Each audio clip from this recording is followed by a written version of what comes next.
काही त्रास होत आहे हे वाटत असेल, वजन अचानकपणे वाढत असेल किंवा अनावश्यक केसांची वाढ होते आहे शरीरावर किंवा तुमचे जे डोक्यावरचे केस आहेत तुम्हाला ते खूप जास्ती पातळ झालेले आहे, विरळ झालेले आहे आणि कुठे कुठे टक्कल पडत आहे असं जरी वाटत असेल,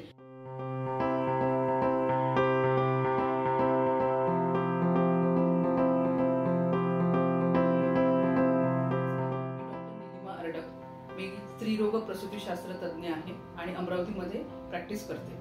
मी तुम्हाला आज पॉलिसिस्टिक ओव्हरियन डिसीज याबद्दल थोडे सांगणार आहे।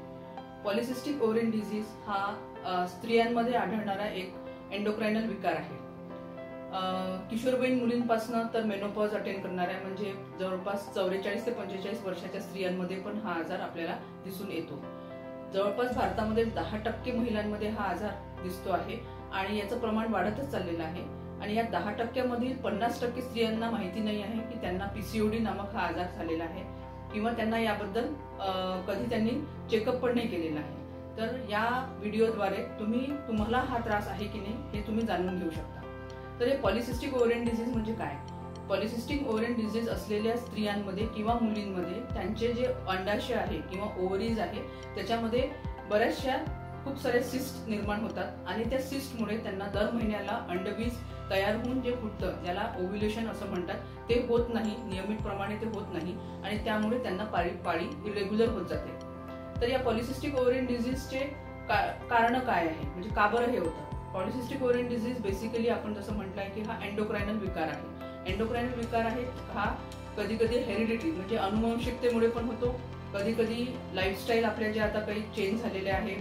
बरेचसे मुलींमध्ये जवळपास 7वी ते 8वी पासून त्यांना बैठक असते आणि अभ्यास करावा लागतं, ट्युशन क्लासेस आहे, नियमित त्यांना व्यायाम किंवा त्यांचं आरोग्यासाठी जे काही आहार त्यांनी नियमित घ्यायला पाहिजे ते त्यांना मिळत नाही आणि त्यामुळे या मुलींमध्ये वजन वाढतं आणि एंडोक्राइन्स ज्यांना हॉर्मोन्स असं म्हणतो आपण, संप्रेरके ते व्यवस्थित बॉडीमध्ये सिक्रेट होत नाही किंवा त्यांच्या प्रक्रियेमध्ये कुठेतरी प्रॉब्लेम होतं आणि म्हणून पॉलिसिस्टिक ओव्हरियन डिसीज हा विकार त्यांना होतो।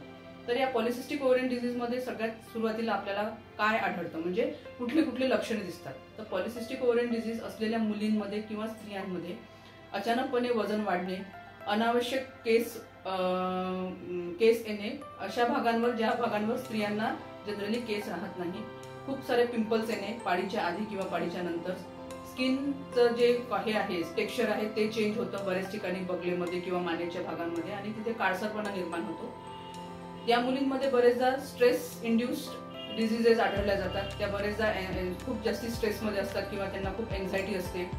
सडन एकदम वजन वाढल्यामुळे किंवा वजन कमी झाल्यामुळे त्यांच्या खाण्यापिण्याच्या सवयी बिघडतात आणि पाळी अनियमित होते। सगळ्यात महत्त्वाचं कारण वजनासोबत त्यांची पाळी अनियमित होते। कोणाकोणाला पाळी येतच नाही किंवा कोणाकोणाला आल्यानंतर ती 15-15 दिवस जाते किंवा कोणाला काहीच रक्तस्राव होत नाही, 3-3, 4-4 महिन्यांनी फक्त गोळ्या किंवा औषधं घेतल्यानेच पाळी येते।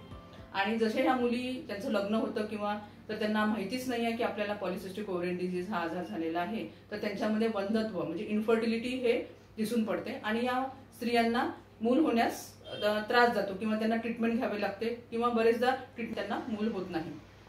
तर या सगळ्या जे लक्षणं दिसून येतात ते आपल्या कशा प्रकारे आपण त्याचं डायग्नोसिस करू शकतो, म्हणजे या स्त्रीला किंवा या मुलीला पॉलिसिस्टिक ओव्हरियन डिसीज आहे हे आपण कशा पद्धतीने जाणून घेऊ शकतो? जर तुम्हाला कुठलेही या 3-4 कारणांमध्ये जर आपल्याला स्वतःला काही त्रास होत आहे हे वाटत असेल, वजन अचानकपणे वाढत असेल किंवा अनावश्यक केसांची वाढ होते आहे शरीरावर किंवा तुमचे जे डोक्यावरचे केस आहेत तुम्हाला ते खूप जास्ती पातळ झालेले आहे, विरळ झालेले आहे आणि कुठे कुठे टक्कल पडत आहे असं जरी वाटत असेल किंवा तुमच्या त्वचेमध्ये जाडसरपणा आलेला आहे, काळसरपणा आलेला आहे आणि तुम्हाला खूप जास्ती स्ट्रेस वाटत आहे, तर या सगळे जर लक्षणे तुम्हाला दिसत असेल तर तुम्ही त्वरित तुमच्या डॉक्टरांचा सल्ला घ्यावा। ते तुम्हाला निश्चितच सोनोग्राफी सांगतील। या सोनोग्राफीमध्ये बरेचदा असं बघितलं जातं की तुमच्या अंडाशयामध्ये सूज असण्याचं, म्हणजे तुमच्या भाषेत ते तुम्हाला सांगतील की तुमच्या अंडाशयामध्ये सूज आहे। सूज आहे म्हणजे काय? जे अंडाशय मध्ये एकच सिस्ट असायला पाहिजे दर महिन्याला तयार होऊन ती फुटते, तर त्यामध्ये खूप साऱ्या सिस्ट निर्माण होतात आणि ही अंडाशयाचा आकार पण वाढतो आणि ही अंडाशय जी आहे ती पॉलिसिस्टिक होऊन जाते, म्हणजे खूप सारे सिस्ट असल्यामुळे त्याच्यामध्ये अनेक प्रकारचे सिस्ट तयार होतात आणि ह्या सिस्टमध्ये बरेचदा दर महिन्याला एक सिस्ट फुटत नसल्यामुळे किंवा ओव्ह्युलेशन होत नसल्यामुळे त्या मुलीची किंवा त्या स्त्रीची पाळी पण अनियमित होते। दुसरं असं आहे की ते तुम्हाला काही हॉर्मोनच्या तपासण्या सांगतील, तर त्या हॉर्मोनच्या तपासण्यामध्ये बेसिकली तुमचे जे पाळीच्या संबंधित किंवा तुमच्या दर महिन्याच्या सायकलच्या संबंधित जे हॉर्मोन्स आहेत ते हॉर्मोन्स तुम्हाला टेस्ट करायला लावतील। त्याच्यामध्ये प्रमुख LH hormone, luteinising hormone, follicle stimulating hormone FHS आणि टेस्टोस्टेरॉन हार्मोन। कारण की टेस्टोस्टेरॉन हार्मोन हे जनरली पुरुषांमध्ये आढळणारा हार्मोन आहे, पण ज्या स्त्रियांना पॉलिसिस्टिक ओव्हरियन डिसीजचा आजार असतो त्यांच्या शरीरात पण टेस्टोस्टेरॉन हार्मोनचं प्रमाण अधिक प्रमाणात आपल्याला दिसून येतं। तर ह्या सगळ्या हार्मोनची तपासणी आणि सोनोग्राफिकली जर तुम्हाला असं जाणवत आहे की काही सगळे क्रायटेरिया तुमच्या याच्यामध्ये दिसतात आहे, म्हणजे सिस्ट पण आहे आणि हार्मोनचे लेवल पण इरेग्युलर आहे, तर तुम्हाला डॉक्टर तुमचे सांगतील की तुम्हाला पॉलिसिस्टिक ओव्हरियन डिसीजचा आजार झालेला आहे। तर या आपल्याला माहिती झालं की आपल्याला पॉलिसिस्टिक ओव्हरियन डिसीजचा आजार आहे, तर त्यामध्ये आपण काय करायचं मी तुम्हाला अगदी बेसिक माहिती देते आहे। तुमच्या डॉक्टरांकडून तुम्ही जेव्हा सल्ला घ्याल तेव्हा तुम्हाला प्रॉपर सायंटिफिक सगळ्या गोष्टी कळतील, पण ही बेसिकली बरेचदा आपल्याला माहितीच नसतं की आपल्याला काय होत आहे आणि आपण इकडे कुठे कुठे काही वाचतो आणि त्याप्रमाणे मग आपल्या घरीच आपण उपचार करतो। तर आपण केव्हा डॉक्टरांचा सल्ला घेतला पाहिजे हे आपल्याला जाणून घेणं आवश्यक आहे। तर आपल्याला जेव्हा हे लक्षणं दिसत आहेत तर पॉलिसिस्टिक ओव्हरियन डिसीज मी सुरुवातीला जसं सांगितलं की हा एंडोक्रायनल विकार आहे, हॉर्मोनल इम्बॅलन्समुळे हा विकार जडतो आपल्याला आणि याच्यामध्ये बेसिकली वेट गेन म्हणजे वजन जर खूप जास्ती प्रमाणात वाढत असेल कुठल्या मुलीचं किंवा स्त्रीचं, तर त्या मुलीला आपल्या जीवनशैलीकडे बघण्याचा दृष्टिकोन बदलणं खूप आवश्यक आहे। आता जीवनशैलीकडे चेंज काय करू शकतो आपण? नियमितता आणणे आपल्या जीवनामध्ये किंवा आपल्या रोजच्या रोज रुटीनमध्ये आपण एक व्यवस्थितपणे आपलं रुटीन तयार करणे, म्हणजे प्रॉपरली व्यायाम प्रत्येक आठवड्यात 7 दिवस जे आहे त्याच्यामध्ये कमीत कमी निदान 4 ते 5 दिवस 45 मिनिटं तुम्ही व्यायाम केला पाहिजे। सिस्ट पण आहे आणि हार्मोनचे लेवल पण इरेग्युलर आहे, तर तुम्हाला डॉक्टर तुमचे सांगतील की तुम्हाला पॉलिसिस्टिक ओव्हरियन डिसीजचा आजार झालेला आहे। तर या आपल्याला माहिती झालं की आपल्याला पॉलिसिस्टिक ओव्हरियन डिसीजचा आजार आहे, तर त्यामध्ये आपण काय करायचं मी तुम्हाला अगदी बेसिक माहिती देते आहे। तुमच्या डॉक्टरांकडून तुम्ही जेव्हा सल्ला घ्याल तेव्हा तुम्हाला प्रॉपर सायंटिफिक सगळ्या गोष्टी कळतील, पण ही बेसिकली बरेचदा आपल्याला माहितीच नसतं की आपल्याला काय होत आहे आणि आपण इकडे कुठे कुठे काही वाचतो आणि त्याप्रमाणे मग आपल्या घरीच आपण उपचार करतो। तर आपण केव्हा डॉक्टरांचा सल्ला घेतला पाहिजे हे आपल्याला जाणून घेणं आवश्यक आहे।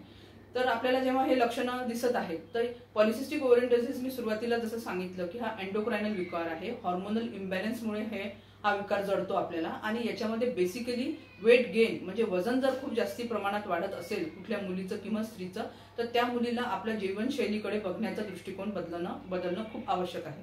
आता जीवनशैलीकडे चेंज काय करू शकतो आपण? नियमितता आणणे आपल्या जीवनामध्ये किंवा आपल्या रोजच्या रोज रुटीनमध्ये आपण एक व्यवस्थितपणे आपलं रुटीन तयार करणे, म्हणजे प्रॉपरली व्यायाम प्रत्येक आठवड्यात 7 दिवस जे आहे त्याच्यामध्ये कमीत कमी निदान 4 ते 5 दिवस 45 मिनिटं तुम्ही व्यायाम केला पाहिजे। तुमचं समजा वजन एक तुमच्या याच्यापेक्षा तुमचं BMI खूप जास्ती आहे, तुम्ही जर 5% जरी BMI आपला कमी करू शकल्या, म्हणजे तुमचं वजन जर 5% जरी कमी करू शकलं, तर तुमचा पॉलिसिस्टिक ओव्हरियन डिसीज हॉर्मोनचे जे तुम्हाला होणारे त्रास आहे ते खूप प्रमाणात कमी होतील। तुमचे खाण्यापिण्याच्या सवयी म्हणजे बाहेरचं खाणं, तर हे जे आपल्याला व्यायाम आपल्या जीवनशैलीमध्ये रोजच्या रोज व्यायाम असणं खूपच गरजेचं आहे। आपण म्हणतो की मला वेळ नाही आहे किंवा अभ्यास खूप आहे, या मुलींना सतत ट्युशन्स कॉलेज ह्या सगळ्याच्यात त्यांचा वेळ जातो, पण त्यांनी त्यांच्या शरीराकडे त्यांच्या स्वतःकडे लक्ष देणं गरजेचं आहे आणि व्यायाम त्यांच्या रोजच्या रोज रुटीनमध्ये असणं खूप आवश्यक आहे। व्यायाम केल्याने वजन कंट्रोलमध्ये राहील, वजन कंट्रोलमध्ये जर राहिलं तर हार्मोन्सचं प्रमाण जे आहे शरीरात ते नियमितपणे त्याचं सिक्रिशन आणि त्याचं यूज प्रॉपर होईल आणि त्यामुळे अंडबीजावरची जी सूज आहे ती काही प्रमाणात आपण नॅचरली कमी करण्याचा प्रयत्न करू शकतो। त्यांचं खाण्यापिण्याच्या सवयी जसं मी सांगितलंय की खाण्यापिण्यामध्ये जंक फूड, खूप जास्ती कार्बोहायड्रेट्स असलेला डाएट आणि तेलयुक्त पदार्थ, खूप जास्ती साखर किंवा मिठाचे पदार्थ हे तुम्हाला कंट्रोल करायला लागेल। प्रॉपर एक डाएट असलं पाहिजे, फ्रेश फ्रूट, घरी तयार असलेलं जेवण हे नियमितपणे आपलं थोडं 3 ते 4 वेळा आपलं टायमिंग असलं पाहिजे जेवणाचं आणि प्रत्येक जेवणाचा हा ग्लायसेमिक इंडेक्स असतो, म्हणजे त्या जेवणाचे आपल्यातून किती कॅलरीज मिळतात हे तुम्ही ठरवलं पाहिजे आणि या पद्धतीने जर तुम्ही तुमचं जीवनशैली दिवसभराचं रुटीन ठरवलं तर निश्चितच तुम्हाला PCOD नामक या आजारापासून तुम्हाला मुक्तता मिळेल। ज्यांना इन्फर्टिलिटी आहे किंवा ज्या स्त्रियांना वंधत्व आहे, त्यांना मूल होण्यास त्रास होत आहे, अशांनी डॉक्टरांचा सल्ला घ्यावा व त्यांच्याप्रमाणे जे काही औषधं त्यांना देण्यात येत आहे, जे काही जीवनशैलीमध्ये बदल त्यांना घडवण्यात सांगितले जात आहे ते त्यांनी नियमित करावे आणि नक्कीच PCOD हा आजार आहे तो खूप प्रमाणात तो वाढतो आहे पूर्ण सोसायटीमध्ये, कारण आपली जीवनशैली लाईफस्टाईल खूप चेंज झालेला आहे सध्या, पण त्याच्यावर आपण मात करू शकतो। त्याच्यामध्ये आपलं जीवनशैली चेंज करणे, आपलं डेली रुटीन मेंटेन करणे आणि आहारात बदल घडवणे हे 3 प्रमुख गोष्टी आहेत ज्या तुम्ही करू शकता। धन्यवाद।